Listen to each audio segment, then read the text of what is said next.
Is anyone here admiring Colt should retire? Sounds like he's just getting started.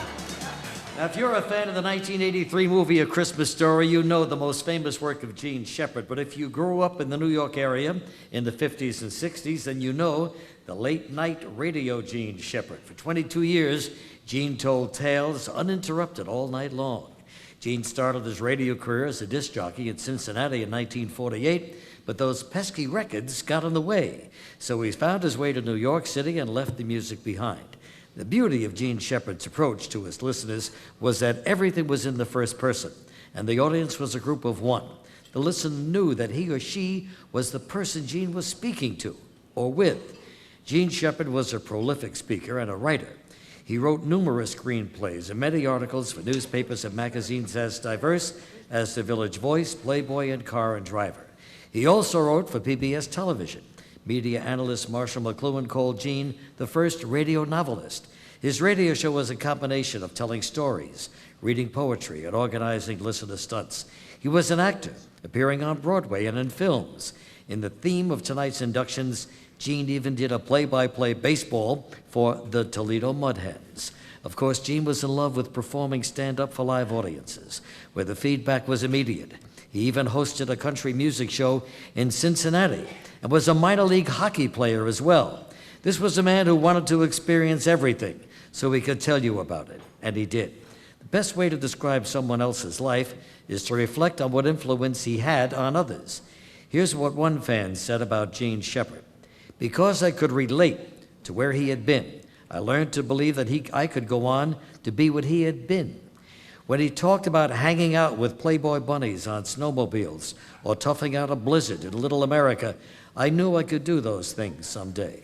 When he spoke of driving his Morgan or his Rolls, I knew that I could grow up to own cars like that. Ladies and gentlemen, the Boston Pops with the Barn Fried Polka signaled Gene Shepard was off and running. And incidentally, by inference, I'd like to say this, and by way of giving a disclaimer, that you are now undergoing a process of exorcism. The next 45 minutes, we will exorcise the devils which have taken over your soul. The gargoyle that sits on top of your pancreas.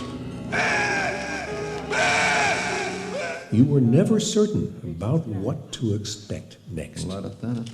Hey, why do I enjoy doing this show so much? What's the matter with me? I can't figure it out. You know? It bothers me sometimes because, you're supposed to look at your work as work. All craziness aside, nothing could rival Gene's ability to tell a story. And I start to walk down the steps. Don't ask me why I did it.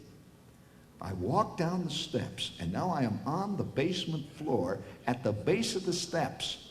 And the light bulb is practically hanging almost overhead. It's about 3 or 4 feet ahead of me, hanging from the ceiling on one of these green twisted pair, the old electric type cord hanging there with the big brass thing on it. And I look through this darkness, and I got the gun. I said, all right, now come on. Come on out of there. And I see a shape. So help me, there was a slight light coming down through the thin windows we had, the basement windows that were at ground level. And it was a little light coming in from the street light, a block away. And I see this shape, and I've got the gun at hip high, and I said, come on now, who are you? Come on, stop it, who's down here? And with that, I could see something move, and pow, pow! Although representing 20th century life, Gene Shepard's work is timeless. It's been a long time since we have saluted Slav culture, and I think that the growing Slav culture among us must be not only recognized but must be recorded. I mean, it has to go down in the record. I mean, let's face it, there will be scholars that will come on the scene 500 years from now, and they are going to want to know about these things. ladies and gentlemen, the Radio Hall of Fame is proud to induct Gene Shepard.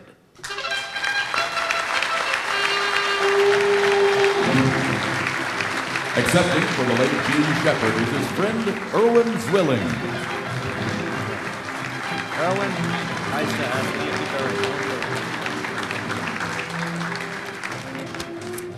Thank you. It's indeed an honor to be standing here on behalf of my pal, Gene Shepard.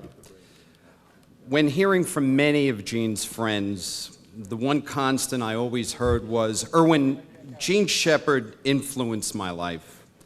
He had those wonderful stories. He got me through tough times. I remember the evenings taking that transistor radio and crawling into bed and taking that earplug and putting it in my ear so my parents wouldn't hear. And then just waited for those great stories that Shep would tell. Erwin, I really believe he was talking to me, just to me. Shep was a real treasure. Well, Gene Shepard was a treasure. He was a treasure to his fans, but he was also a treasure to me. We spent many hours, we spoke about sports and dogs and cars, and of course we argued over politics, for which I never won an argument with Gene Shepard. But I once asked him, with all of your accomplishments, being a radio personality, authoring books, the creator of Christmas Story, what do you want? What do you want people to say when you are gone? And he looked at me and he says, that's easy. He says, I hope they say I was a professional. Well, this honor achieves his dream. Thank you very much, and thank you to everybody to make this night possible.